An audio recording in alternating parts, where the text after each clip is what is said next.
Features live coverage of an African safari and may include animal kills and carcasses. Viewer discretion is advised.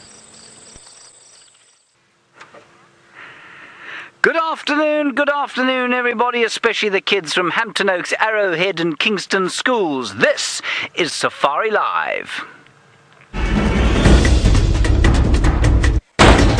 Ready.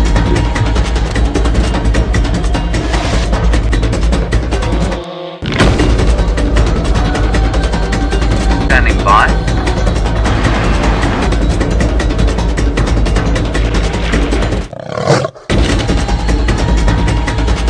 Five, 4, 3, 2, 1. You are live, you are live.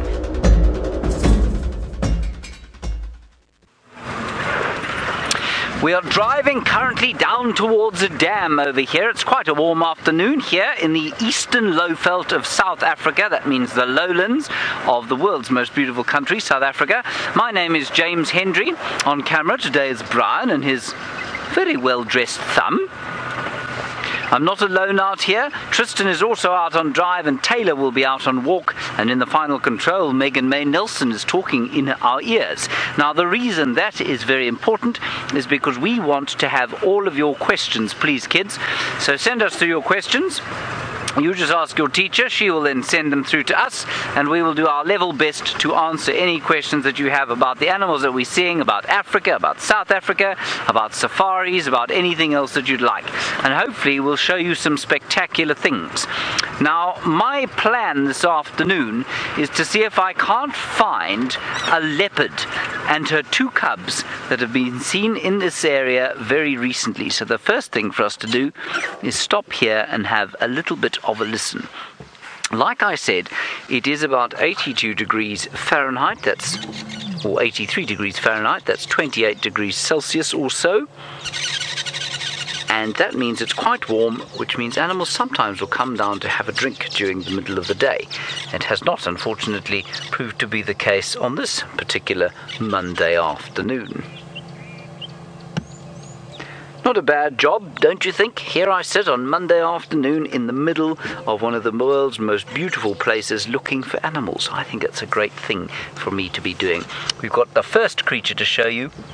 Is a bird up in that tree there, and that bird is called a red-billed buffalo weaver.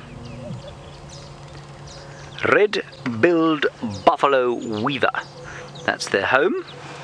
It's like a big block of flats, a very untidy block of flats, and little couples of red-billed buffalo weavers live inside. So mums and dads and their little babies live inside that vast squash of spiky sticks.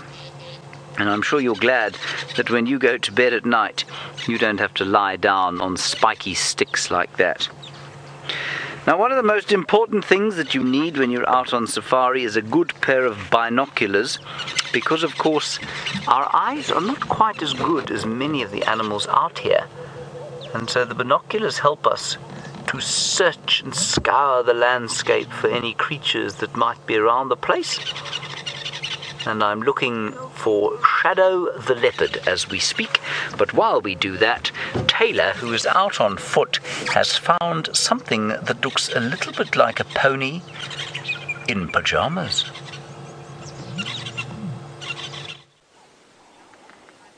Good afternoon, everybody. Welcome to another fantastic afternoon out here in the wilderness. My name is Tayla, and on camera with me on this very fine sunny day is Rowan, and of course Herbert, the mighty protector, is our extra pair of eyes and ears. And of course a big welcome to all the schools that are joining us today. Look at who we've got. Like James said, something in pajamas. They're a little bit on the lazy side today. They've decided that there's no need to get out of their pajamas. I think they've forgotten that it's Monday and not Sunday. Naughty zebra. Now, we are so lucky to be standing so close, and even for me to be speaking so loudly amongst this group of zebra, because normally they run away from us. But I've been practicing and I've been walking around showing myself to these zebra quite some time now, and they've almost accepted me as part of the herd. And the rest of us that walk around here, they're not too bothered by us. You saw that the mare go up to the big stallion and say, "Hello, how are you doing?" And now they're all very happy. aren't they? Look at them, they're even coming a little bit closer to us. So if you've got any questions, remember you're more than welcome to ask your teachers and they will send them through to us. So if you've got any questions about the zebra or what it's like to walk on safari, you're more than welcome to ask me. But this is not the whole herd. This herd has got quite a few different zebra in it. Deshawn, you're wondering what kind of animals do we have in this area? Well, one of my favorites is the one that we're looking at right over here, which is the zebra. Then we have lots and lots of elephants, which I'm hoping to show you some elephants today. Maybe some cute little baby ones, or maybe the biggest, strongest boy elephant you've ever seen with the greatest tusks. Lots of impala, which is an antelope. So like you get deer, depending whereabouts in the world. We don't have any deer. We've got something called antelope. And hopefully we'll be able to show you some of those a little bit later. There are many animals, leopards, lions. I think James is going to try and find lions this afternoon. We're also going to head far down to the southern boundary, so we'll have to walk quickly to see if we can find and see if we can see footprints of some leopards, and hopefully they've come back and crossed into the property.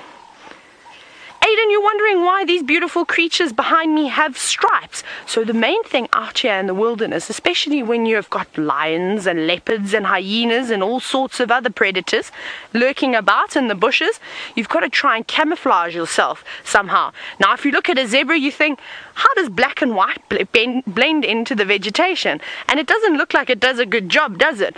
But you see how they like to stand together quite nicely? See that they're always standing together, especially with the young foals, and the rest of the herd has got very, very young foals.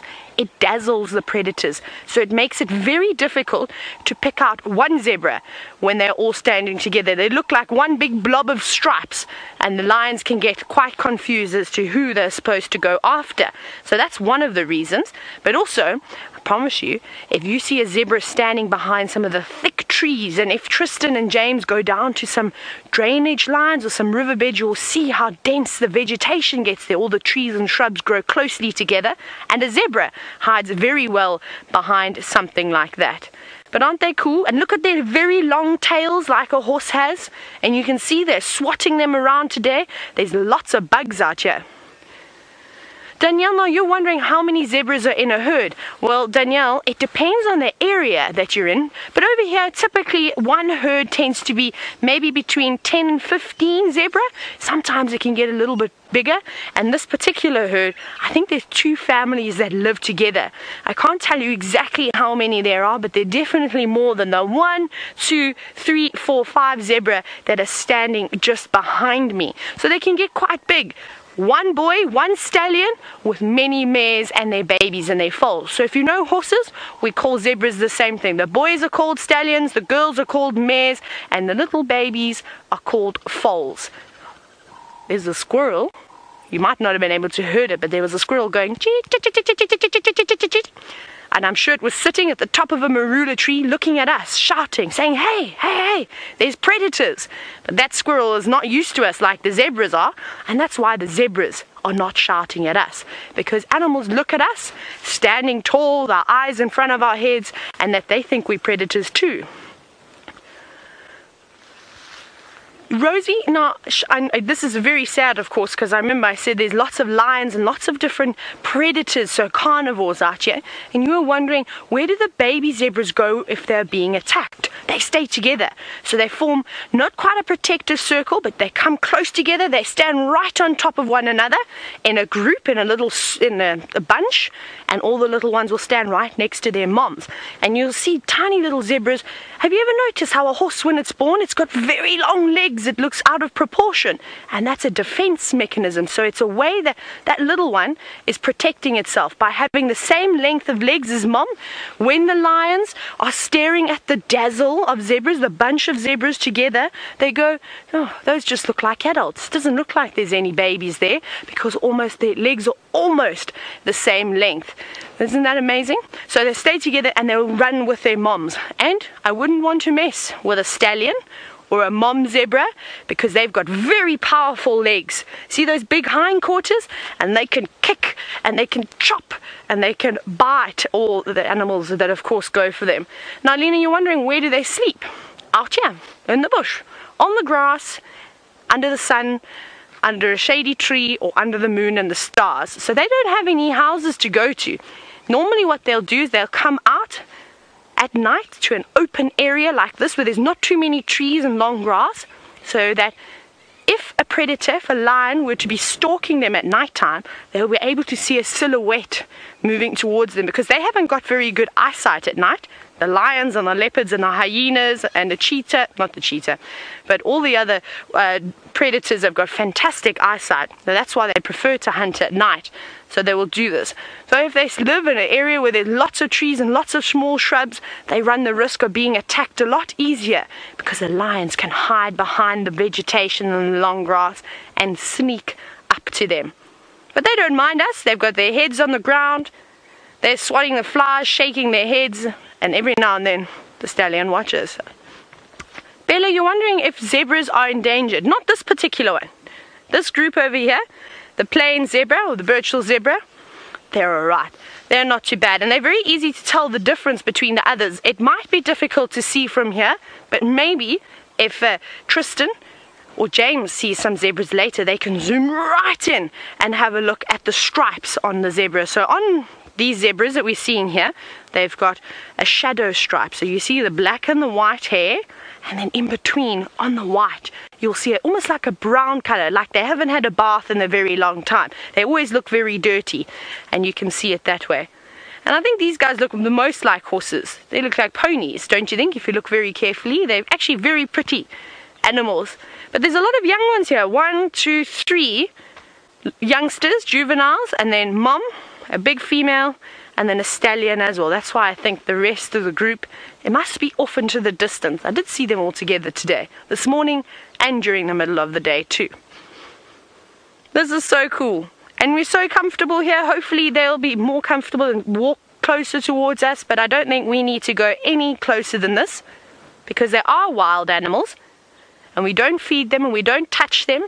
We just view them and then we leave them alone. We take lots of pictures, and then they become very relaxed with us. Marlon, you're wondering why those zebras are swishing their tails around? It's to keep the flies away. The flies can bite really, really sore, and it's very annoying. And you know what it's like if a fly lands on the tip of your nose and you try and get it away, or you swat it with your hand without hurting yourself in the face. Well, that is what a zebra does. And luckily it has got a long tail, so it's able to swish and hit along the side of its body. But also, if you look carefully, you'll see that if something lands on their legs or a part of their body that they can't reach, they twitch their muscles. So as they twitch their muscles like that, the fly will then move away. But they'll shake their heads, they'll stomp their feet, and then something really amazing to see is they'll go in the sand and roll around like crazy things, getting all the dust on them, and that squashes all the parasites and suffocates all the flies. It's a good thing. So I might even have to do that, because the flies are starting to bother me. Either a mud bath or a dust bath. I haven't decided yet. Right, we're going to leave this herd of zebra and we're going to start moving south now and see what else we can find. But there's one more person you've still got to meet, and his name is Tristan. So let's go say good afternoon. Good afternoon everybody, and welcome to our sunset safari. As Tayla mentioned, my name is Tristan, and on camera today I've got Herman, who's joining us. Now, a special warm welcome to all the schools that we've got with us. I hope that you guys are going to have a fabulous time joining us and looking at all the wonderful wild things that we have out here in the African bush. So I am now on the southern boundary, and I am looking for any signs of spotted leopards. I'm looking for the royal family, which is a female with her 2 cubs that we see from time to time in this area. So she is a well-known female, and she's got these 2 beautiful cubs that are about a year old, and so I'm looking for any signs of them. They've been a little bit absent this weekend, so I think it's time that they've finished their party and come back and come rest on Djuma's side. So we're just looking for any signs of their footprints to try and see if we can find them.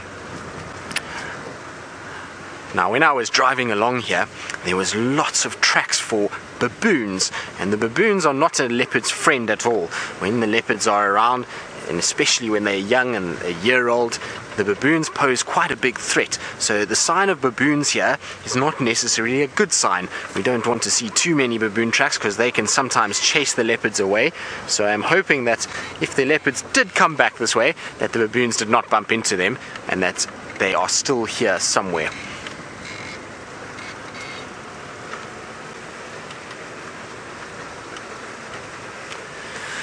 Jeremiah, you want to know why the leopards are hiding? Well, the leopards are not hiding, it's just that they are an animal that is quite shy and reclusive. They don't like to be seen too much. They like to spend most of their time in the thick grass and bushes where they can hide away and they can lie and wait in ambush for any prey animals. Also, it's now quite warm, so it's been a hot day today, and that means that the leopards will be feeling a little bit lazy and a little bit hot, and so they're resting. And because the grass is so long, it's very, very difficult for us to see them. And so how we have to find them is by trying to look for their footprints.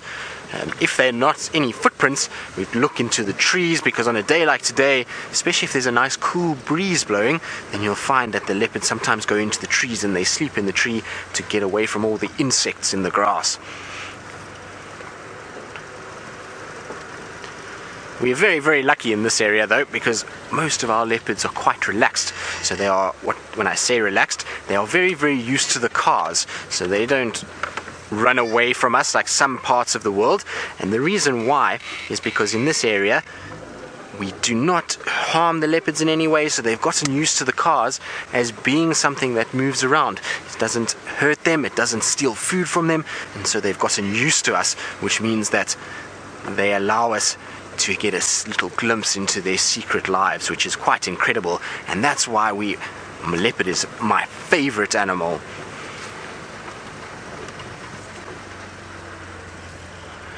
Dishan, the leopards will eat small, well, they actually have a very wide variety of food items, so they probably have the biggest array of food out of any of the predators out here. So you'll find a leopard will eat anything from little insects like termites all the way up to big animals like baby giraffe or baby elephants. So they have a very broad spectrum or broad variety of animals that they like to eat, but mostly in this area they're going to be hunting a medium-sized antelope, so something much like a deer, a white-tailed deer, about that size. So that's what they go after mostly. Now, it's always good when you come to a junction in a road where there's two roads that meet to just check and see if there's any sign of tracks for these cats, because they often use a road and it cuts over the road that you're driving on, and you can see what's been passing through there. So I see our baboons are still moving on this road, but they're going in the opposite direction.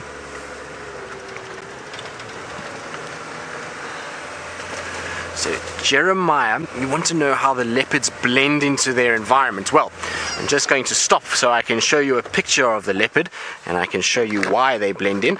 Just give me 2 seconds to get my book and find the page for you. Ah, look at that. There's the cheetah, which we don't want. So I'm just trying to find it for you quickly. Alright. So there is our leopard.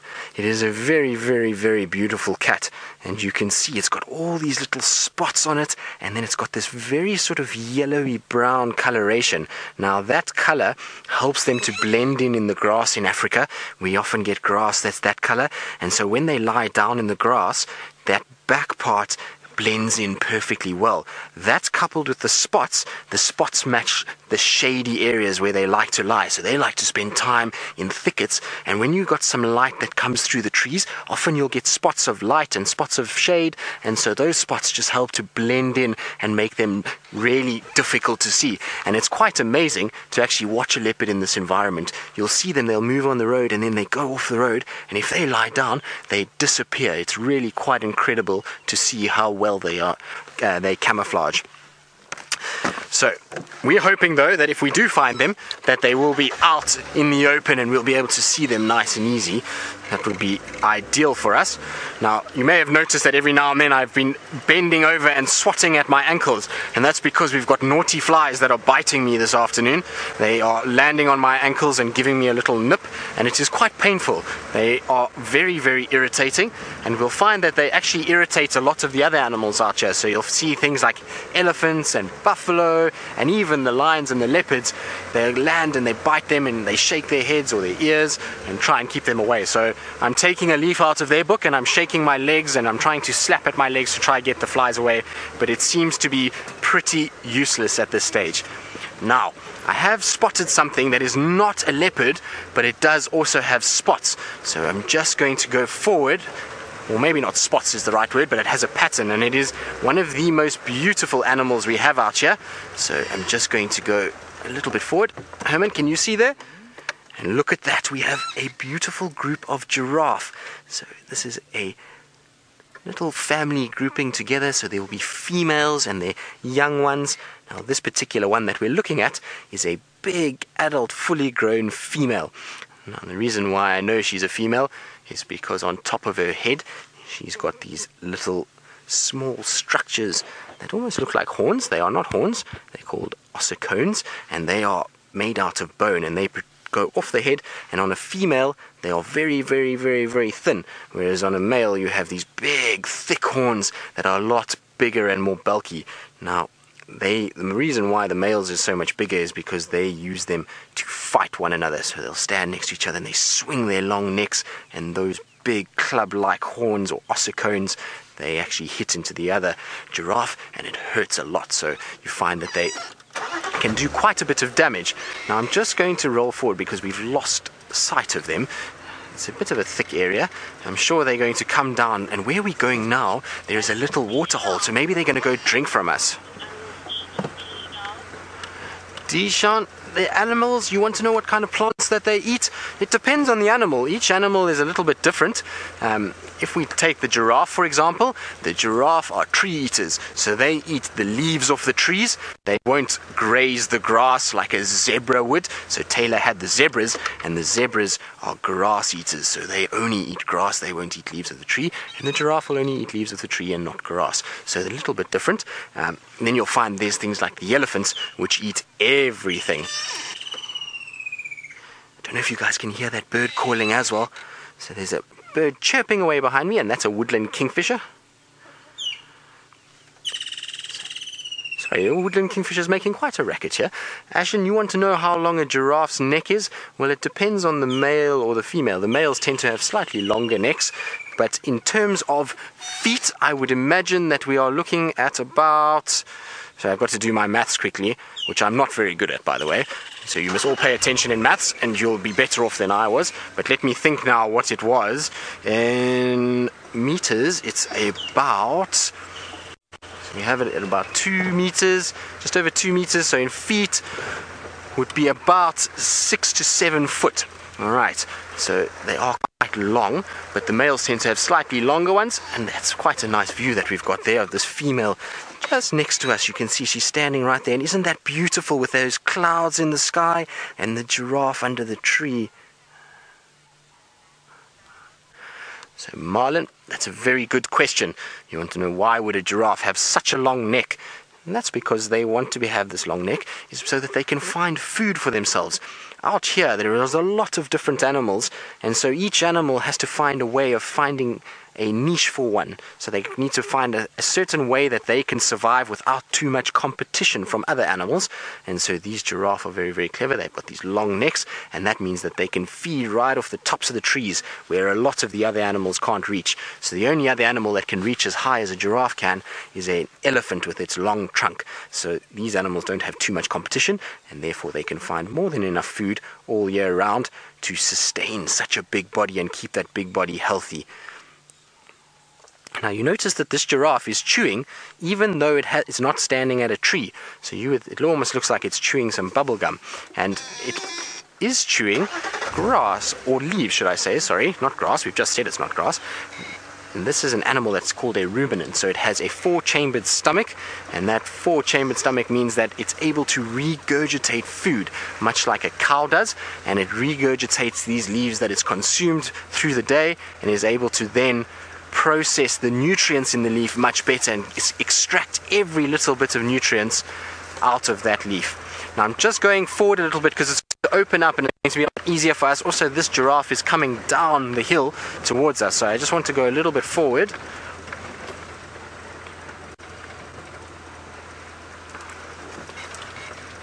I don't know where all the rest of them went. All the rest were here, they were walking.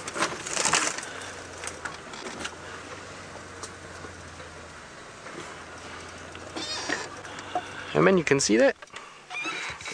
Alright, so Tayla, you're asking what kind of noises giraffes make. Well, giraffes are a funny animal. They do have a voice box, but they normally are very, very quiet. They don't make too much noise. They're not like the elephants that like to trumpet or the lions that like to roar.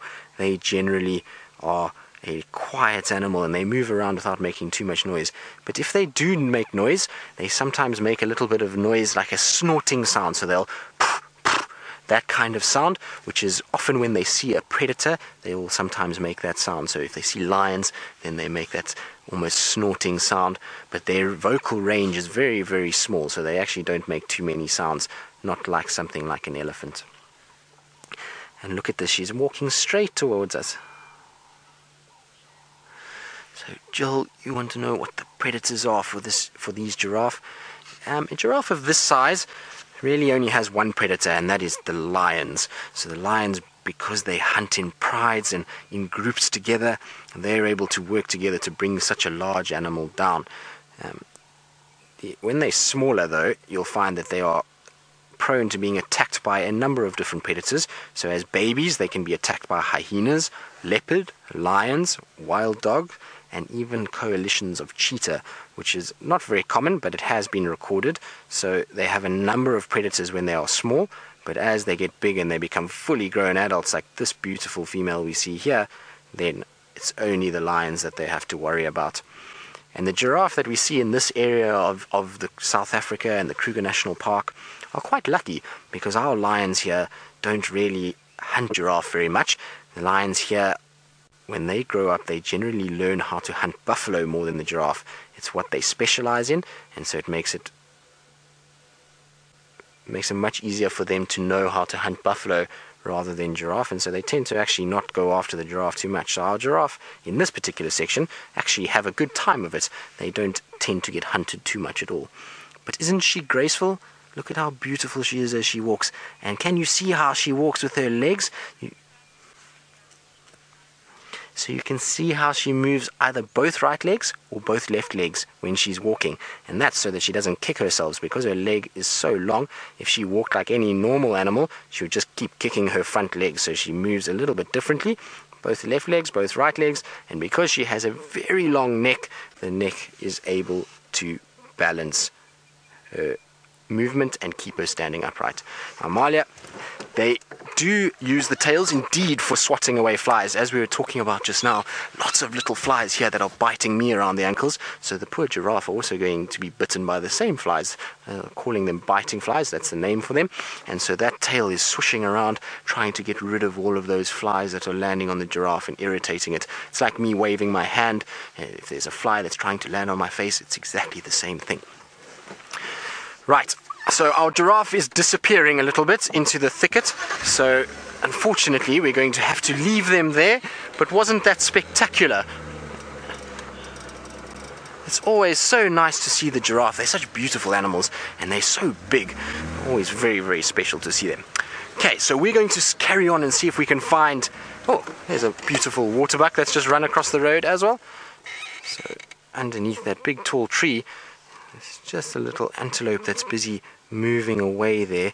It's quite difficult to see him. It's very, very camouflaged. But like I said, we are going to carry on looking for the leopards and see if they are anywhere around here. And while we do that, let's go to my good friend Tayla and see how her little walk through the bush is going. How amazing is that? You've seen two of the animals now with the most beautiful patterns on their coats. First the zebra, and then the tallest animal of them all, of course, the giraffe. And hopefully I'll be able to find you some giraffe footprints. We're going to go and search for some, but I got distracted and I found these very, very pretty red flowers. Look how lovely they are. They're all growing in a nice heap. But these flowers should not be here. They are very naughty. They come from Mexico, and we're in South Africa. It's a far away from home, don't you think? But sometimes things like this tend to happen, where these flowers were brought in many years ago from Mexico, brought all the way to South Africa on the ships, and they brought them here because they thought that they were very, very pretty flowers, and this is the European settlers, and they would make nice to plant in their garden. Of course, it'll be a little bit like home, but they've now taken over these areas, and I don't feel too bad when I start to pick them. Now I'm going to show you a trick, and I hope that I can do it. I've done it once, twice before, but it's very difficult. You have to have the perfect flower. I'm going to try and make you a whistle. So let's see. Now we've got to choose the right one. Who is going to be the perfect flower? Right, let's take this one. So what you're going to do, you can see if you have a look at this flower, this part is all hollow. So it's just air in here. We'll pull the leaves off. Now this is the tricky part, and you've got to be very careful when you're handling a knife, so you must always ask mom and dad for some help. Don't try and do this on your own because you can cut yourself. Right, let's see. You make a small little incision here.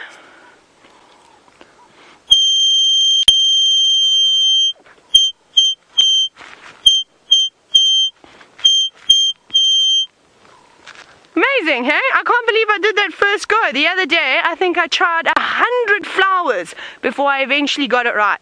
So that is my favorite thing to do, is to make a whistle, and you can annoy mom and dad with it too. That's what I do. I go home and... Very cool, hey? So I think we'll keep that. We'll put that behind my ear and save that for later. Now there's something else down here.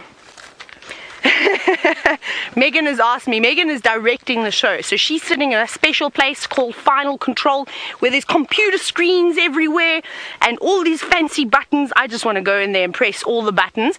That's why I'm not allowed in Final Control. And she just said to me now, she said, what song was that? And I don't know. I think I was trying to do... I don't know what song. No, I don't know. It's a nursery rhyme of some sort, but I've forgotten which one it is. Where is this other thing I'm looking for? Yes. Did it sound like Jingle Bells? That's exactly what I was doing. If it sounded like Jingle Bells, I am a professional flower player from now on. I'm going to give myself that title. Here we go. This is what I'm looking for. Look at this tiny little white thing. I'm going to pull it out for you so you can have a close look. Oh, that was the wrong one. That's embarrassing. But have a look at this. Isn't this cool? It's beautiful, hey? Now we see lots and lots of them around here, and if you go looking in long grass or in marshy areas, you'll find something similar. This is called a sedge.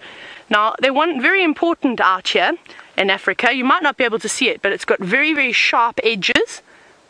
And I have a little rhyme to remember the difference between sedges, grasses, and rushes, and it goes, sedges have edges, rushes are round, grasses have nodes, all the way down. It helped me in bush school.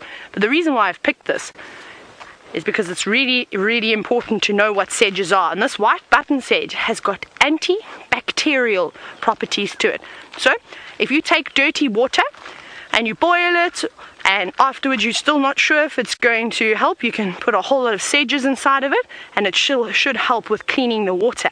And the Bushmen, what they would do is they would take ostrich eggs, and they'd empty out the ostrich egg, give it a good wash, and that's one of the things they would store water in. They make a tiny little hole, fill it up with water.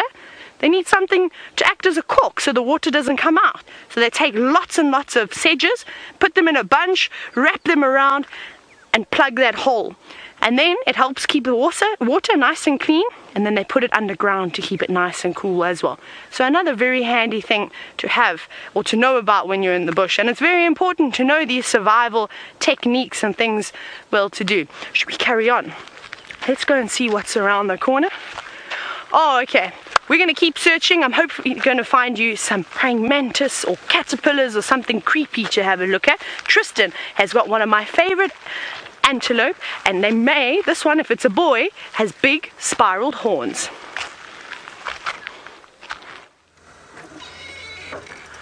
Well, Taylor, this is one of my favorite antelopes too, so indeed they are very pretty. Now, I'm trying to get a nice view on him. He keeps going in behind the bushes, which is very, very typical for this antelope. Its name is a kudu, and the kudus like to be in thickets, much like the leopards, and so they are often associated or in amongst the trees, and so they like to get behind trees when we see them because they feel a lot more comfortable. But look how beautiful his horns are. You can see he's got these beautiful twisty horns that are coming off his head. Now, this is still a young kudu. Those horns are still going to get bigger. I've actually seen horns that are double that length, so these are still quite small. But isn't he spectacular? Look at those big white stripes on the side of his body as well, and those massive, massive ears. So just now I was saying that they like to spend a lot of time in thickets, and these big ears help with being able to hear predators, because as you can see, when the kudu goes in behind the tree there, it is very, very difficult to see anything behind the trees. So you've got to use your big ears to be able to hear, not see what's going on. So that's why they've got such large ears. Now, our giraffe have not arrived. I thought our giraffe were going to come drink at this waterhole, but they seem to have turned a little bit and gone the other way. So I think what we're going to do is carry on. We're going to leave this water area. There doesn't seem to be any signs of anything else. Now, I thought there might be signs of the leopards, but unfortunately not. But we are going to carry on looking for them and see, maybe we get lucky. We'll check the riverbed along here, and while we do that, let's go across to James, who's got a feathery friend with a big beak. We had a feathery friend with a big beak. Unfortunately, it has flown away. But over there on the road, there's another feathery friend with not quite so big a beak, but it's actually, I think, a more interesting bird. That's called a hoopoe. And a hoopoe has got what we call a probing bill or beak. And if you watch him carefully, you'll see him sticking his beak into the ground, and he's looking for worms and grubs and little beetle larvae and that sort of thing. And he's got and probably ants and termites as well. He's got a very sensitive beak with nerve endings in the end of it. And that's how he's able to tell what he's pecking at. See that? He's got a wonderful crest there. I think this is a beautiful bird. It's called an African hoopoe. And it's called a hoopoe because it makes a call that sounds, Brian, like whoop, whoop. Whoop, whoop. Whoop, whoop. Exactly. That's what a hoopoe sounds like. So here's a word for you to say, kids. Those of you who are 11 will probably already know what this is. Those of you who are 5, listen carefully. Onomatopoeia. Say that a few times. Onomatopoeia. An onomatopoeia is when something is named after what it sounds like. So when a hoopoe is called a hoopoe, it's because it says, Brian? Exactly. Very good. Let us move along. And there are a few animals out here, and you know, many of the birds that are named in the local language of Xitsonga here, they are named onomatopoeically, and I'll try and find you one or two of those. Hayden, you want to know why that bird has stripes on it? Well, you know, it's difficult to say, Hayden, because birds have got all sorts of strange colours that don't make them camouflaged. In fact, their colours often make them more obvious. So often, if the male bird is more brightly coloured than the female, well, then we say it's because that's how he attracts the females. But in this case, the male and female hoopoe look very similar. So why they should have those stripes, I'm not really sure. Perhaps it's the same reason that zebra have stripes, and we think that might, well, there are a whole lot of theories for that, but maybe it makes them slightly more difficult to see when they're in the thick bush. But you know, Hayden, I think there are lots of people who would give you lots of different answers for why an animal like that's got stripes.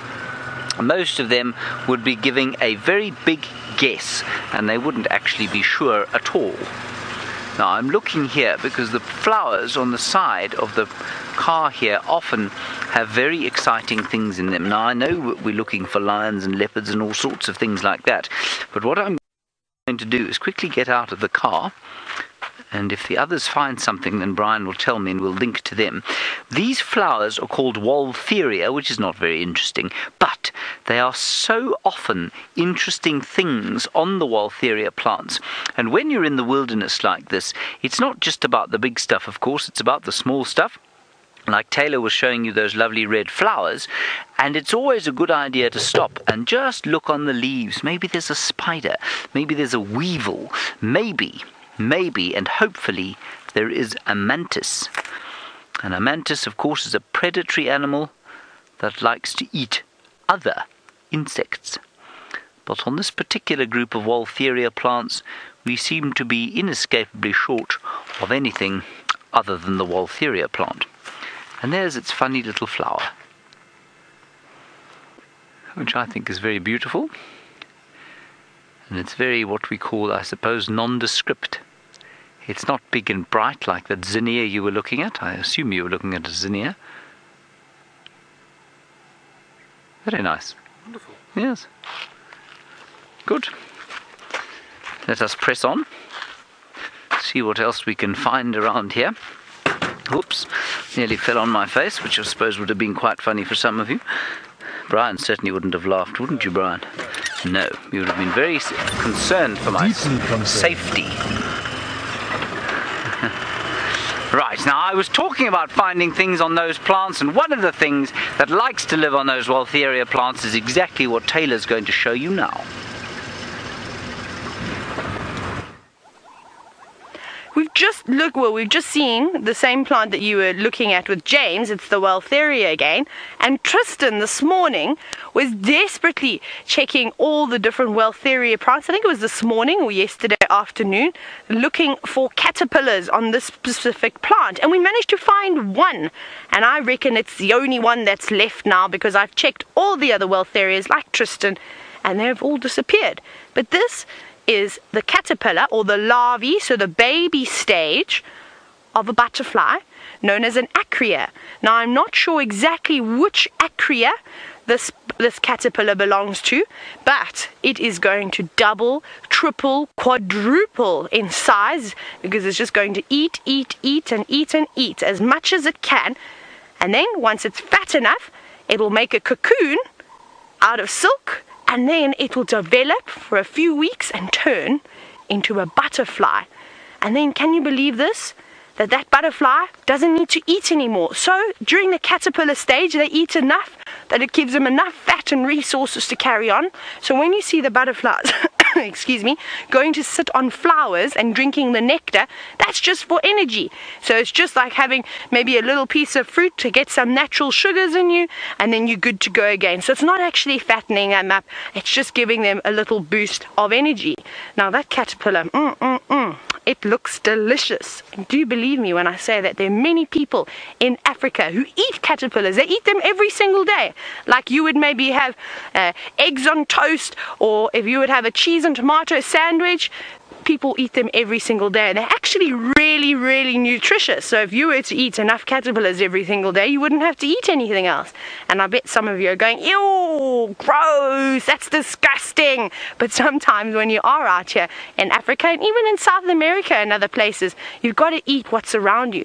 Grasshoppers, you can eat the caterpillars, of course, you can eat scorpions and spiders and all crazy things like that.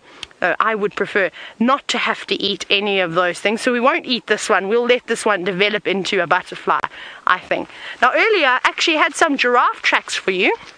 We'll keep looking if we can see some. Now Ryan, you're wondering why that caterpillar is so green. Well, every caterpillar has got a different color to it, and that one doesn't have any warning colors on. So sometimes, and green is actually a normal color for a caterpillar, it helps it blend in. And camouflage, like Tristan was telling you about the leopards, how their rosettes camouflage, so does the green. It makes them blend into the leaf. But sometimes we see caterpillar species that are toxic. And normally if they've got a poison to them, you'll see they've got bright colors, reds and oranges and blacks and all sorts of striking colors. And if you see that on an insect, or even a frog, maybe even a reptile, don't touch it. Don't pick it up, don't put it in your mouth. Those are the ones you don't want to eat, because those bright colors are a warning to birds, to other insects and all sorts of things, to say, I don't taste very nice, I produce a poison, don't eat me. So you can't just go and pick anything up and put it in your mouth and eat it if you're hungry out here, because there are a lot of things, not just the fruits, but also the insects and other animals have lots and lots of toxins to them. They need to try and protect themselves somehow. Now you may see that there are some flies following me. A whole swarm of them. Get away. They're ridiculous and they're trying to bite me. So we're going to find a guarri bush. Let's see if we can spot one here. This isn't a very good area for guarri trees to go, and hopefully we'll find you one. So it's got amazing uses, and one of the best uses is like a zebra's tail as a fly swatter. So we'll see. Herbie, have you found a guarri bush for us? Herbie says nothing just yet. I'm trying to see if there's anything else we can use. I wouldn't want to use a tree with thorns on to swap myself, because I think that'd just be a little bit silly. Let's see. Now there's not very many insects anymore. Not very many insects out at the moment. And hopefully we'll start to see some more again, but you never know, we're going into winter. Now, it was wonderful, of course. Thank you for all the schools for joining us this afternoon. We hope that you learnt a little bit, and I hope next time that you watch us, we'll find a guarri bush and some giraffe tracks so that you can see them. But it's been lovely, and from all of us here at Wild Earth, we hope to see you all soon. We're going to go across to James now and see what he's got in store for you for the rest of the afternoon.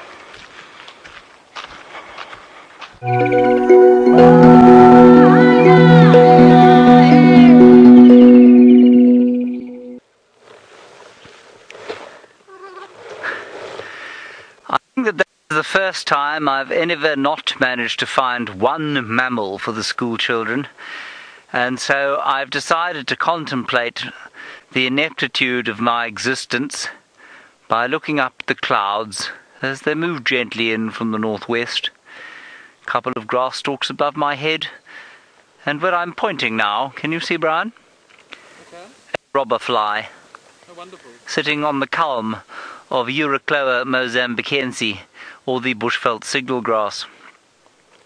Do you see it? I do. How wonderful. I must confess at the same time that we did have a little bit of a rough time with the car. We lost signal, and that's not to say that I had a mammal while we didn't have signal, and we also lost the clutch for some time. We also didn't have a mammal while we had that problem. So no, it was simply my ineptitude that failed to find any form of mammal for the children. The shame. Oh, the shame. It is quite astonishing, though, how tall the grass has become. Now, this is a different discussion, so it's not an excuse for why I didn't find anything, but it really is amazing. And when the wind blows gently through the culms, I must say I do feel a sense of fresh joy and peace. Don't you, Brian? I do too. Yes. Okay, our plan from now is to go down towards Treehouse Dam, which is not far from here. And my original plan was to see if we couldn't find the Nkahuma Pride, which I believe was found on Simbambalai, not Simbambalai, because we're not allowed to drive there, onto Arathusa, on the Marikeni drainage line where we lost signal, but we also didn't find the lions there. And there were lots of elephant tracks, so perhaps the elephants chased them off. All right, Brian, are you ready? I'm ready. No good. Very nice gobble there that you did. I shall miss the gobble. Now, of course, now I'll be savaged by ticks from lying in the grass, but it's still worth doing. Remember, everybody, hashtag Safari Live is how you ask questions, and it would be good to hear from you during the course of the afternoon. Please. That is hashtag Safari Live. Ask us anything, tell us anything you want, well, within reason. I mean, there's some things we don't want to know about you.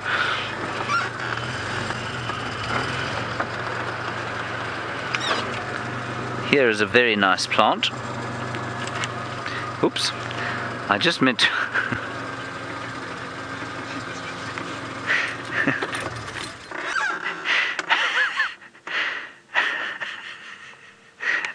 There, you see, Brian. See how nice this plant is. It's called Vernonia. Vernonia. Very nice. Unfortunately, I seem to have removed the entire plant from the ground by mistake, which I didn't want to do, and so I'm going to replant it. I won't be long, Brian. Let's hope it continues to grow and doesn't die. Sorry about that, Mr. Plant. I really did rather not mean to do that. Let's quickly get out of here before someone notices. It's Vernonia, and they grow up obviously very quickly after the rain, and normally on the seep line areas where we are now. So there's lots and lots of water in the subsurface layer around where we are. Good. I must just say we did find one mammal, but it was rejected out of hand by Megan, who's directing today. It was rejected because Tristan had a kudu, and I said to Megan, is a kudu better than an impala? To which she replied, affirmative. So I will probably have to have a word with her when we get home. I might eat her supper so she doesn't have any.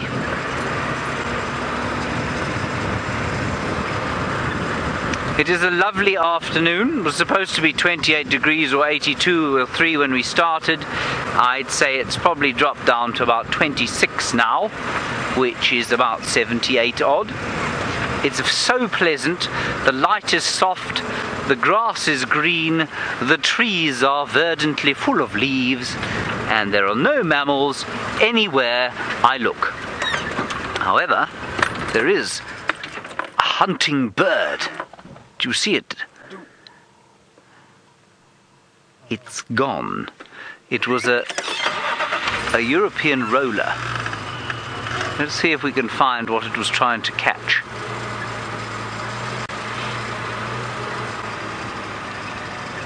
Hello, Debbie.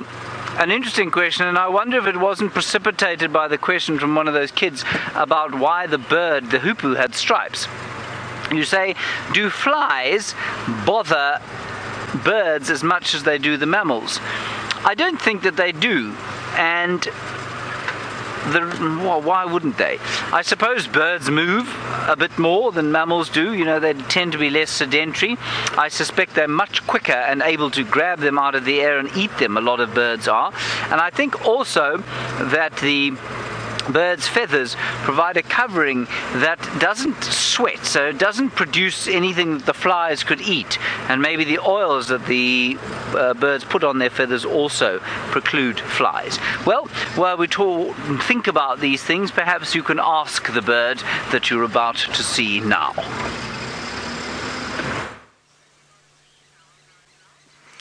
Indeed, this is one of my favorite birds, and it is very, very pretty. It's an African fish eagle, and they are incredibly beautiful. And I don't think there's any call in Africa that can sort of take you to Africa and make you feel as though you're in Africa than the call of a fish eagle. It's that beautiful call that they have. And this one is at Chitwa Dam, so it's perfectly perched in this dead tree, watching over the dam at the moment, and it's probably looking for any signs of catfish. Now, Brent had those catfish a few days ago, or must be over a week now, that were all spilling out of the dam when it was overflowing after all the rains. And there are some areas that are flooded still, that are starting to recede a little bit, and maybe there's still some catfish that are being trapped in that this fish eagle can come down and swoop and get. But now that that sun is coming out, look how beautiful that bird is. Oh, a little ruffle of the feathers. You can see the browns and the blacks on the trailing edge of the wing, and then that very contrasted white head with that bright yellow beak and yellow feathers. They really are quite spectacular. Now, as the name suggests, most of what they eat is going to be fish.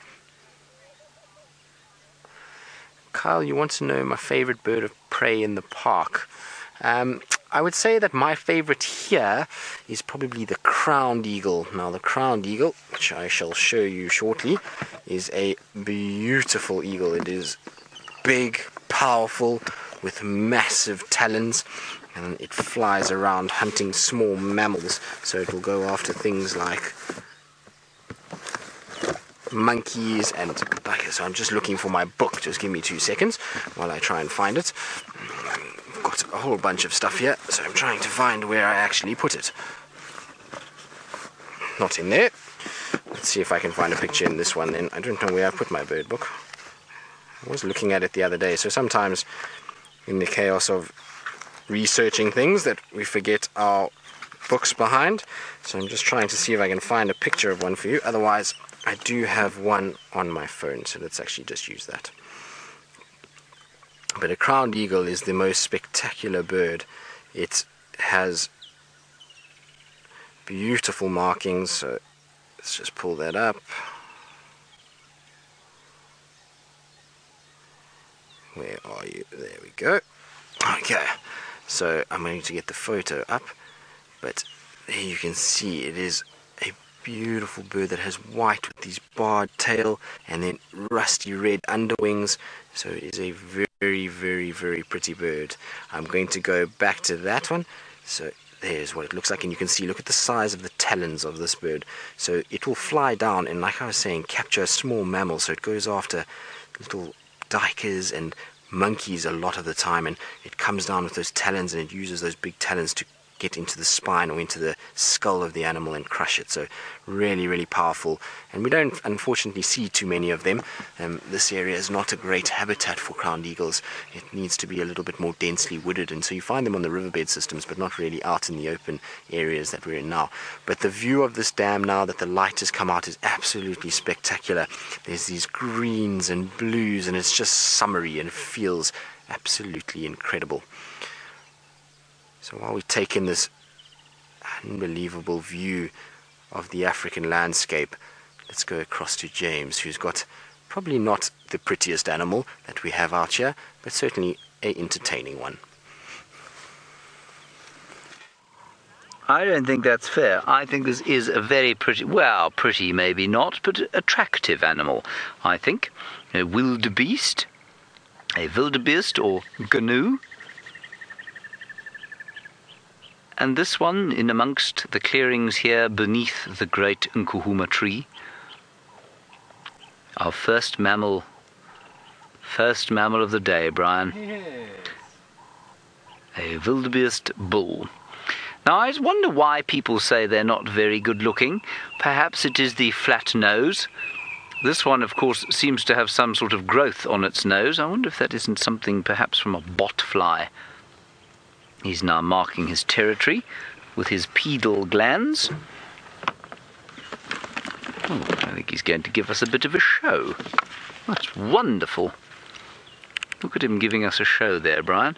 It wasn't a long show, was it? Well, it was a good show, nevertheless. It was a great show, but not very long. Oh, no.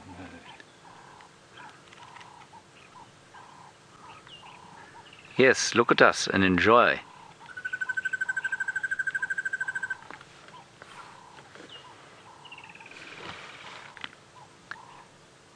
Yes, the flat nose. What else, Brian? What else do you think makes people people say they're ugly? Small horns. I suppose the horns don't look quite big enough, do they? No. But they do have wonderful musculature. This one's quite stripy. I think it's, you know what I think it is? It's the fact that the hind quarters are lower than the forequarters. I think that gives them a slightly odd look. You think that's what it is, my chum? Well, never mind. We think you're quite attractive. Let's move forward and have another look at him, just so that we might appreciate his beauty more fully. Hello. I must learn the song I'm a Gnu.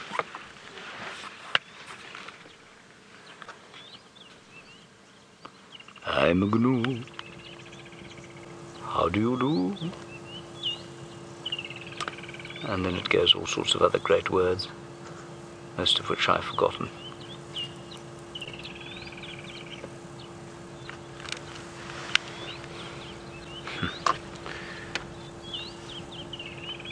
Such a gorgeous afternoon here. Birds calling, not very loudly. and he's just grazing along on the short grass. You can see he's put his head in amongst the culms, in amongst the long grass. And the point of that, of course, is that he eats short grass. He doesn't like to eat the very long stuff. In fact, no animals like to eat the culms with the seeds on them. They want the leaves down below. We're going to continue towards Treehouse Dam. I believe Tayla has something fascinating to show you. We've picked up a butterfly. It is still a little bit alive, but it's sadly on its way out. Although I say sadly, and I don't feel too bad, because a butterfly's life cycle is unfortunately not very long. Their sole purpose is to go from a caterpillar, pupate, then develop into a beautiful butterfly, mate, and lay its eggs, and a few weeks later they normally die. And you can see if I turn it slowly, this is an African vagrant, and look how tattered it is. It's almost gone whitish yellow now. It will probably die in the next few hours. But what I thought was really amazing was just to see its beautiful mouth part. This is something we don't actually get to have a look at. Look how its proboscis is all curled up. Now they've got a sucking mouth part which they'll use to suck nectar up, and various insects have different types of mouth parts, but I think a butterfly and the assassin bugs, a piercing and sucking mouth part, have probably got the most beautiful. I even want to have another look at it, but it is a little bit alive. And then if you look at its eyes, look at all those lenses that you can see, those individual lenses inside its eye. It's actually really, really amazing. And this would make a tasty snack, a very small tasty snack for a bird of some sort, but I think that we shall put it down. Rest in peace, butterfly. May a hornbill eat you and benefit from the nutrition. Now I've got a quiz. Are you ready? Who does this belong to? Or who did it belong to? This beautiful feather, it's quite large. I'll put my hand up so you have a sort of a scale. You can see the blackish brown color, and then of course that very white pattern. So hashtag Safari Live with your answers if you think that you know which bird this feather belongs to. I had to think about that one for a second, and then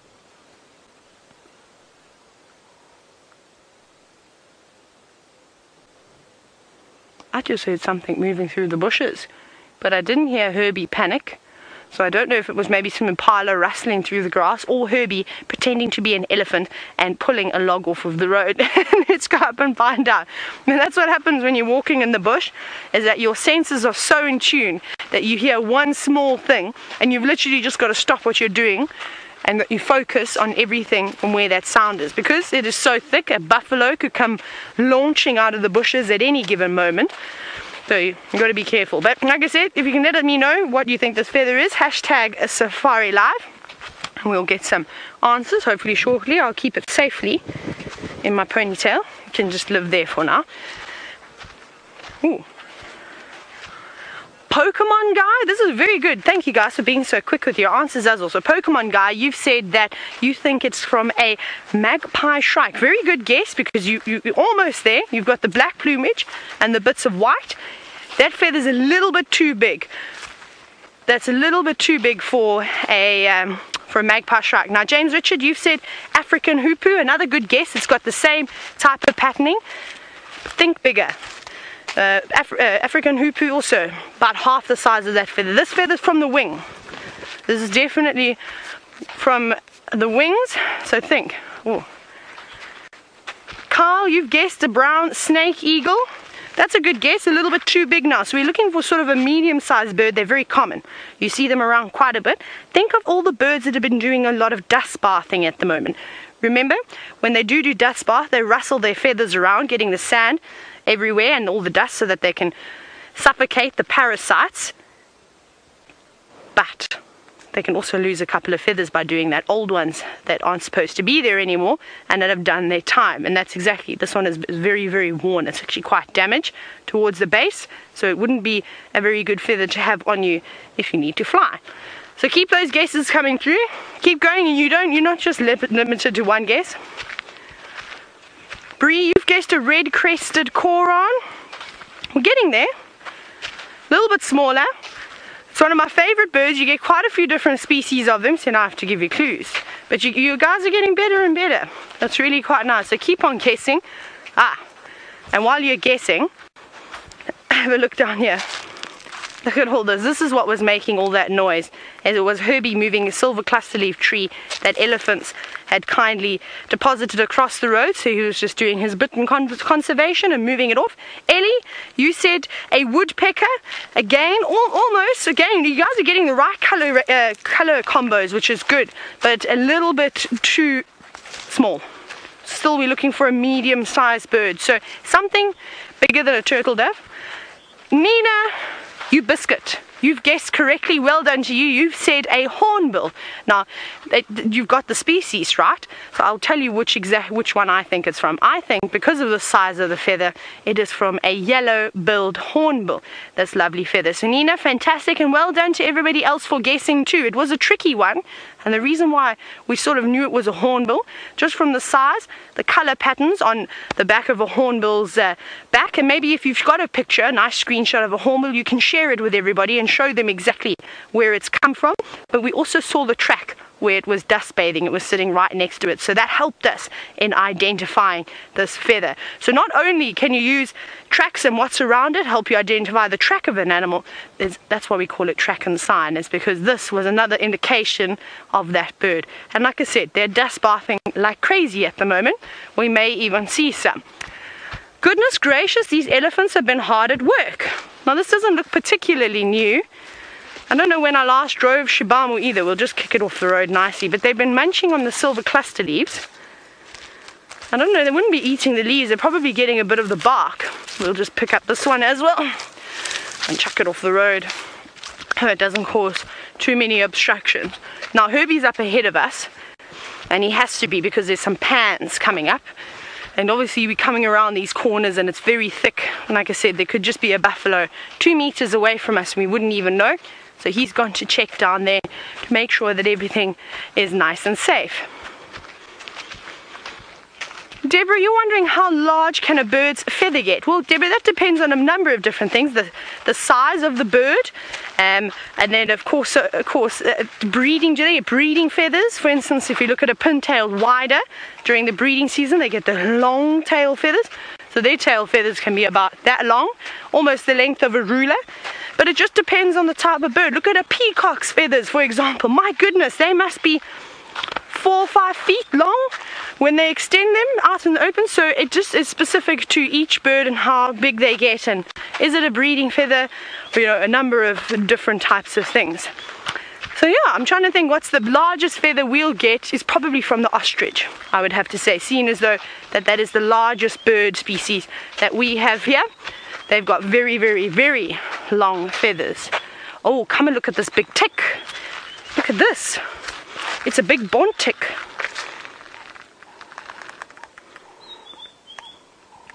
Just sitting, waiting for a buffalo. And there's a go-away bird shouting at us.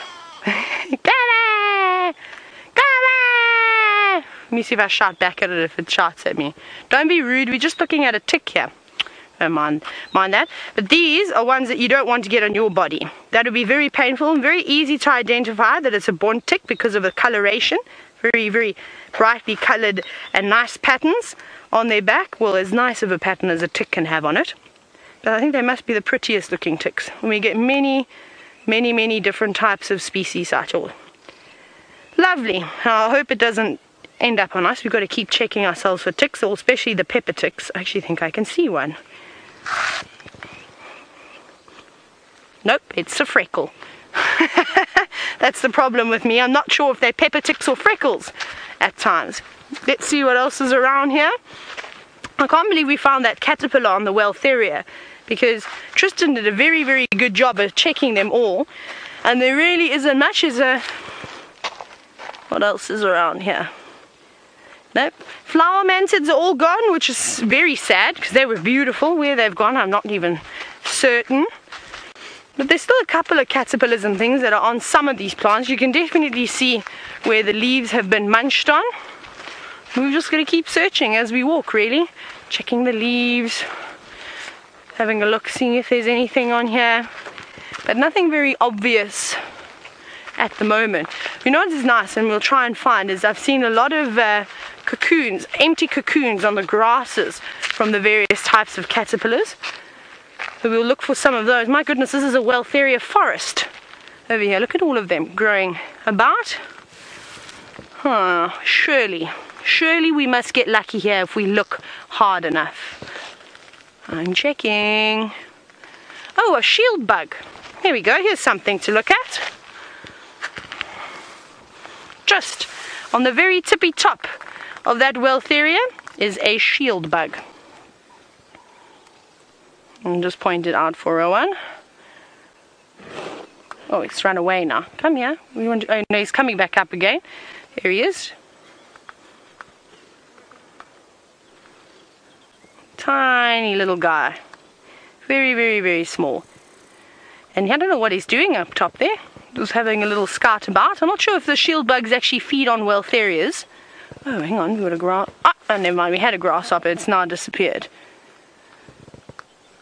But that's really it that's out here. It's just this little shield bug. I can't see anything else, which is a pity. And that go-away bird is now following us and shouting at us. Right, let's carry on. Let's see what else we can find. Lots of grasshoppers around, but these ones are so quick. Christine, you're wondering if the ticks that we've been seeing carry diseases. Some of them do. For instance, those little red-brown ticks that we get, which are the most common ones, the females are the big grey ones that you often see on your pets that swell up. Now, they carry tick bite fever, which we call it in South Africa, or it can cause biliary, like the born tick in animals. And so yes, they can. However, they're not quite life-threatening. Tick bite fever, if you get bitten, you can pretty much sort it out very quickly. I've had it a couple of times. It's not great. You get a horrible migraine, you feel exhausted, you've just got no energy, that type of thing, and your body aches a little bit. And if you go to the doctor, they can do a blood test, but typically out here in the bush, we'll just tell them, listen, I have a tick bite, here's my tick bite, it's red, it's got a little black center to it, which is typically what happens. And they go, okay, great, give you the medicine out here, and then within a few hours you normally feel as good as gold, or the next day you feel alright. So nothing too threatening out here. And then the animals become quite resilient to something like biliary, which is the animal equivalent of tick bite fever. But biliary affects their liver quite badly, and I'll never forget with my horses and with our dogs living out on small holdings, so sort of mini farms, we always used to have something called liver tonic. I've forgotten what exactly it is. I think it's a lot of vitamin B though, and something else. And often when the animals would get it, you used to give that as a supplement to help their body sort of fight it off naturally. So that was quite nice. We always had lots and lots of stock of this liver tonic in our rooms, and it smelled very much like iron, and it had a really, really weird smell to it. It wasn't great. Alright. See if there's anything else here. Nope, just the drying up mud wallow and lots of old elephant dung. Crusty on the outside, but still moist on the inside, so the animals will be very, very happy with this. There's a couple of tiny little beetles, but they're now running desperately, trying to hide away, because I think that they think that I'm going to eat them. Little do they know, I don't enjoy beetles very much. Better turn it back over. Sorry beetles for disturbing your little feast, your buffet over there. We're going to keep searching. We're approaching the boundary now. We're going to keep checking for leopard tracks or any signs of elephants. I'm not sure what Tristan's up to, but let's jump back aboard onto his vehicle, and I'm sure he'll tell you what he's going to do next. Nope, you're not going anywhere. You are all stuck with me, so we'll carry on. Along we go. Look at this. How cool is this? Now, we've been seeing a lot of elephant evidence. We saw the silver cluster leaves on the ground. There are a couple of scuff marks from the elephants. We just saw the dung. And look at all this grass up top here. Look what happened. You see that? Now, that grass doesn't grow like this. So you can see that this is an elephant that's come through, wrapped its trunk around, pulled it up, maybe got distracted somehow, and then decided, and I'm going to drop it to just do this, where it is now happily sitting on the top of the other grass. So right, it seems as though James is not fighting too much.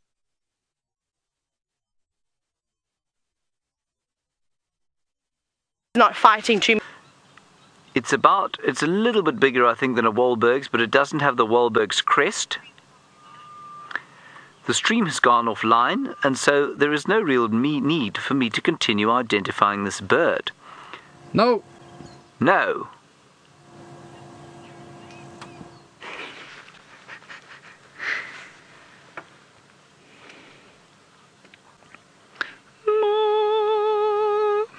Give us a song, Brian. Give us a song.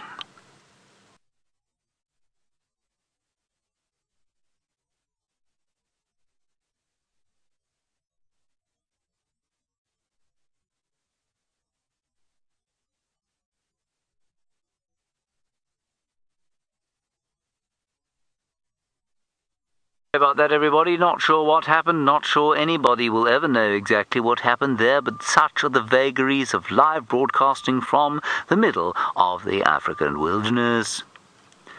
That is a lesser spotted eagle. Now, I don't know how far along my identification road we got, but let me just go again from the beginning. I don't think it's a Wahlberg's. It's about the right size, probably slightly bigger, but it doesn't have the crest. It's not a tawny eagle because it's much too neat, and it doesn't have the variable coloration on the back and the wings. I don't think it's a steppe eagle because I don't think it's big enough. And because it's got sort of stovepipe legs, in other words, the feathers extend down to the feet but are tapered towards the end like a hipster in skinny jeans from Cape Town, I'm going to say that I think that that is a lesser spotted eagle. Are you a lesser spotted eagle? Ah, thank you. And those other birds are trying to mob it because any kind of predatory bird, even if it poses them no danger whatsoever, is going to want to be rid of a meat-eating villain, if you like, in its territory. I'm just going to check for some pictures of the lesser spotted eagle. I'm really not sure what else it could be. Right, apparently the lesser spotted eagle it is, and while we observe it for a little bit longer, we're going to head across to Tristan, who has got a suicidal bird.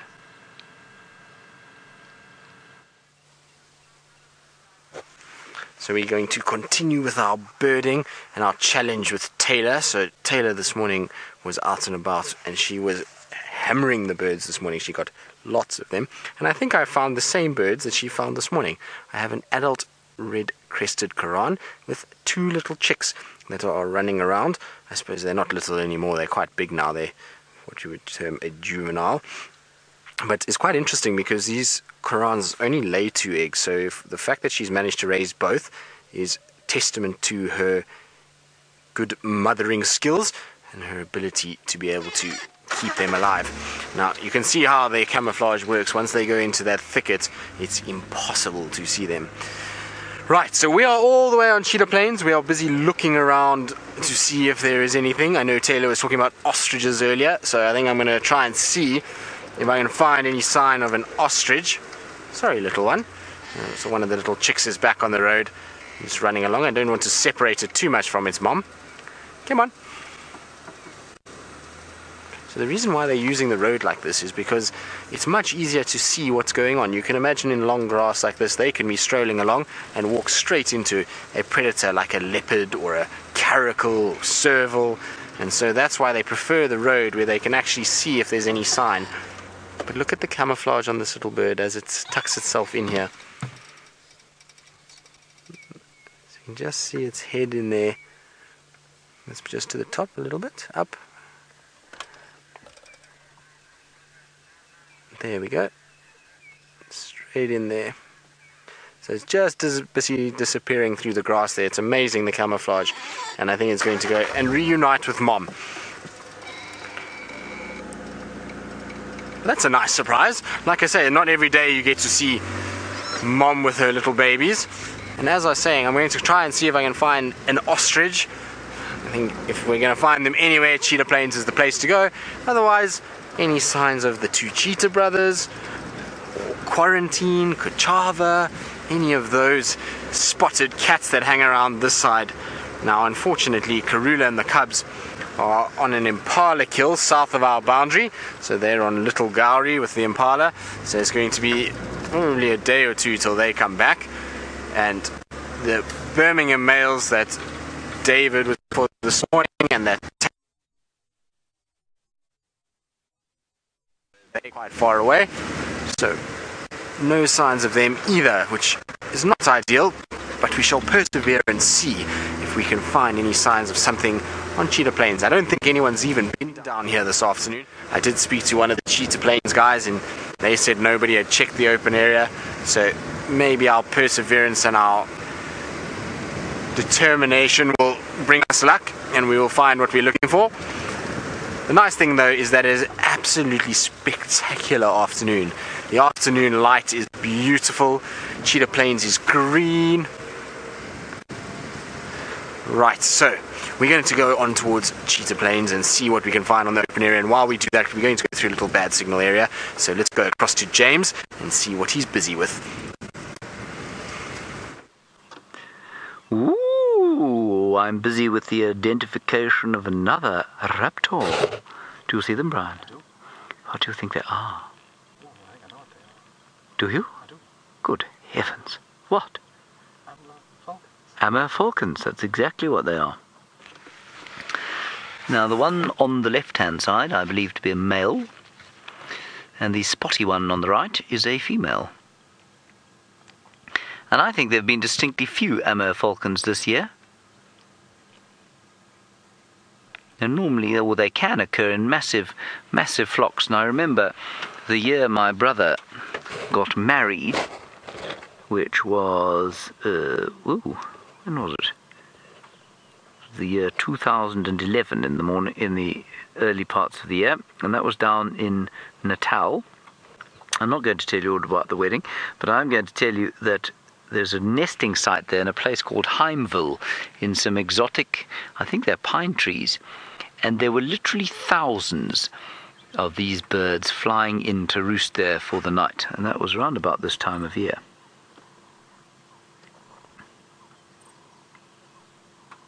But here, not quite so many.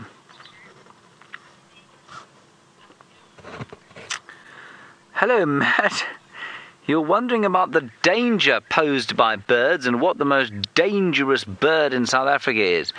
Well, Matt, you're 10 years old, so I suppose the most dangerous bird in South Africa would be the biggest primate-eating bird. And I know Tristan earlier was talking about the crowned eagle. And a crowned eagle is a monkey eater. Now, I'm not suggesting for 1 second that you're a monkey, although your mother and father probably call you a monkey from time to time, if you're climbing a tree perhaps. And what they do is they will grab a monkey by the head and they crush the skull. And I suppose if you're 10 years old, no, you're still too big, you wouldn't be in danger from a crowned eagle out here. But I guess that would be the most dangerous bird if there is such a thing. Otherwise, you know, birds really aren't very dangerous at all. They're generally fairly scared of us. They stay away from us. Brian, have you ever been hurt by... Oh, no, I'm talking rubbish, of course. That for a very small child would be the most dangerous bird. But I suspect the bird that does the most injury to people, of course, is the world's biggest bird, and that is the ostrich. And the ostrich can be quite nasty. They can be quite territorial. The males, especially if they're in the process of trying to keep a territory and mate with females, they can be territorial, and then they'll chase you, and they're very fast, and they can do some serious damage. And you know, Matt, if you're ever chased by an ostrich, you won't be able to run away from it because they're very fast. You either have to climb a tree very quickly, otherwise you have to lie on the ground.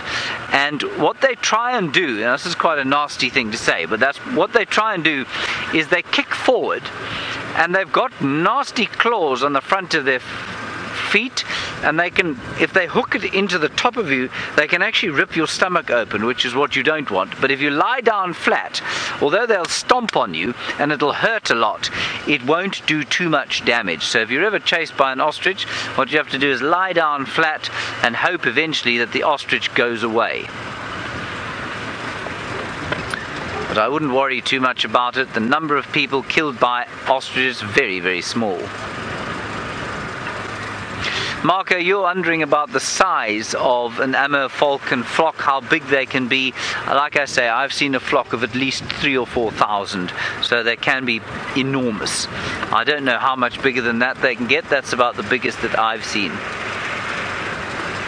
And interestingly, you know, you think of a raptor as being a bird that catches things, you know, down on the ground. They're termite eaters and insect eaters largely, and they catch termites and insects in the air with their feet, and they do an amazing thing where they lift their legs forward, put the termite into their mouths, and then keep flying. It's an amazing thing to watch.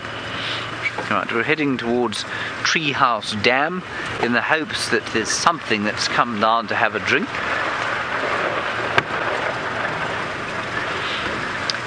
Brian, has anything come to have a drink? No.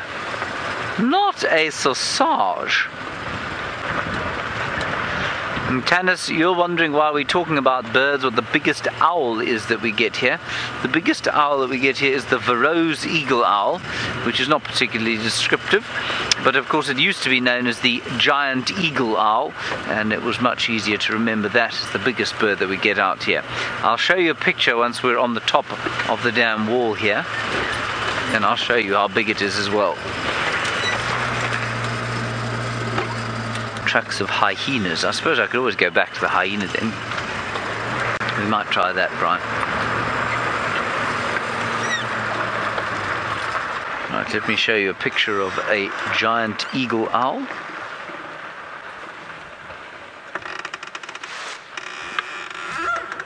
That's rather pretty, isn't it, Brian? I must say this dam is infinitely improved by having some water in it.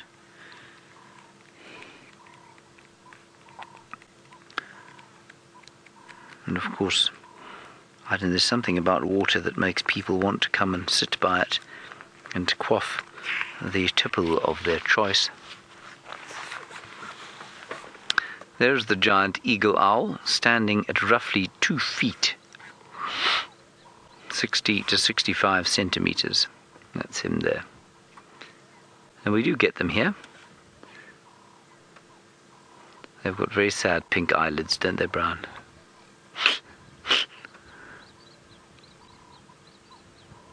Looks very mournful, I must say. And of course, zygodactyl claws, 2 facing front, 2 facing back. Whew, did you see the fluff of dust there, Brian? It's because I'm so old. All my books have got dust on them.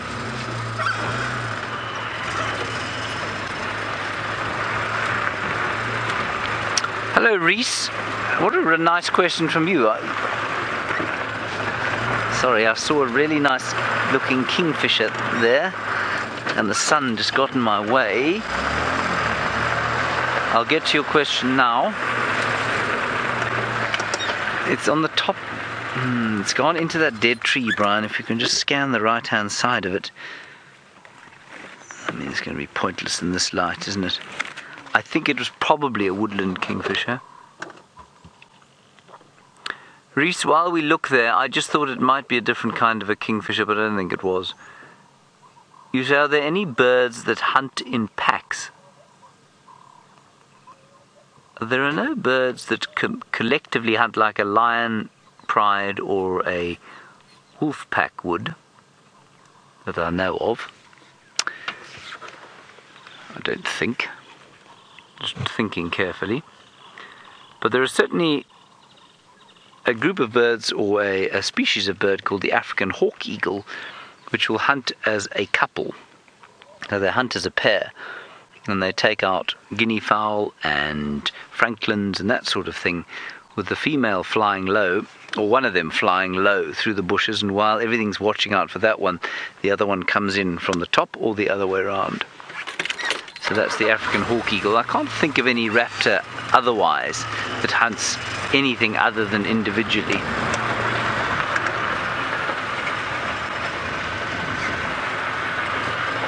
No, I'm going to say no, Reese. Now let's head us towards Twin Dams. See if we can't find evidence of some buffalo down there, perhaps. Maybe the buffalo that we saw on foot yesterday. We had a lovely time yesterday on foot trying to stalk these buffalo. And it was with Herman, who was on his very first walk, of course. And so it was really exciting. We didn't get close, but we managed to get a nice view of them. See if we can't find them again. But I've got to tell you, if an elephant was to lie down in this grass, it would disappear. How are we supposed to find leopards in these conditions? Apparently, I'm told that Karula has got a kill down to the south. So in Little Gowrie, so she's not going to be back for a little while, unfortunately. Oh, and I did have a look around Red Dam for shadow. That's where Tristan had her tracks going yesterday. I'm afraid I picked up 2 tracks, then our clutch went and we lost signal, so I gave up trying to look there, and we came back to Djuma. Now while we're here, in this area, there's some wild dogs on Biffle's hook. So we'll just keep an eye, listen quickly. Now, there were some birds over here, the smallest owl that we've got, and while I try and see if they're here, apparently Taylor's got something great to show you. Right. Well, great. At the moment I'm just holding a piece of grass in my hand, which I'm fiddling with. We've jumped onto Gowrie Main because this road is beautiful. It's been graded quite recently, so it's nice and smooth. Actually, I think the tractors were working on it today, or a big grader came through and spread out all the sand. You can see these lovely big tired treads, much larger than our vehicles, of course. And they've smoothed the surface quite nicely, just spreading out the sand. But the reason why we popped onto Gowrie Main is not a road that we often walk on, but it's a road that the leopards like to use to cross in and out of our traverse, as most of you will know. So we got some reports that Karula has made a kill just south of our boundary in Little Gowrie. Now I don't know where their closest water source is, but we have got, oh cool, we have got lots and lots of water on our side. There's a big giraffe walking down the middle of the road, walking down Gowrie Main. It might be a bit far for you to see, but we'll just try and have a very quick look. And then, well, now you've guessed what our next approach is going to be, is to try and see if we can sneak up to that giraffe. I can't even tell you which way he's walking, he's so far away. He looks like he's walking now to the left. So he's going towards Twin Dams. So we'll probably head that way. We're actually quite lucky. We might get a good opportunity to be able to sneak up to him, because his attention is now drawn to a vehicle that's approaching him. But we've got lots and lots of cover, lots of trees. There isn't much wind, so we'll have to be very quiet when we get a bit closer, but we will eventually try and sneak up on him. But it might take us quite some time. It'll probably take us about 10 minutes or so before we get anywhere near there, especially because there's a vehicle that are now taking pictures of that beautiful big giraffe. We don't want to bother them and ruin their sighting, because you know how giraffe act to us on foot. Most of the time they're not really our friends. Herbie, should we go back onto the fire break and we're going to try and sneak up to the giraffe? I think let's do that. Actually, there's another one. There's a babe. Is it? Oh, maybe it's a female. Like I said, it's far away. It must be about 800 meters away from us, that giraffe. So I can't even see if it's a male or a female. You'll have to help me out until I get closer. But there's definitely a little one charging after it. It looked very small. Looks like less than 6 months old. So it's, oh no! Watch out, Rowan. Don't walk into this. Whew. That's spiky. We'll go around there. So I take it back. It's most likely a female with her baby, as that little one came charging out of the bushes. But let's jump off of the main road. We've got to wade through all this long grass. Let's find a section to go through. Goodness gracious, and you get lost in here, it's so deep. And this is where you've got to be careful as well, because as you're walking, and it's tough, because you're trying to look with your eyes and scan around yourself to make sure that there's nothing in front of you, but also you got to watch where you put your feet so that you don't step on a snake or something like that. So I will lead a pathway here, and I shall, well, risk my life for everyone. Let's just go through here quickly. And there could be a puff adder, there could be anything curled up on here. So it's not just the big animals that we're concerned about, it's also the smaller things that can cause you harm. Though the snakes are pretty good, they feel through vibrations, and most of them will move off and not want to be stood on, except the puff adder. The puff adder tending to be lazy by nature. Let's just check here because this is not going to be a good hiding spot. Stand on the log. Let me hold this for you. Come on through. Please, after you, sir. You, sir. There we go. Right, there we go. We made it. We didn't stumble across the puff adder, so that's good news. Costa, you're wondering if there are any big snakes here. Many, but we don't actually see snakes very often. I saw my first snake, was it yesterday morning, Herbie? Yesterday we saw a spotted bush snake, which is just a constrictor. They don't get very big. We've got rock pythons, which can get over 3 meters in length. We have got black mambas, one of the most deadliest snakes in the world. We've got Mozambique spitting cobras, and a number of different snakes that can get to quite a length. But sadly, we don't see them very often. But if you have a look over here, this was a Mildred. This was indeed a Mildred the millipede, who is no longer with us anymore.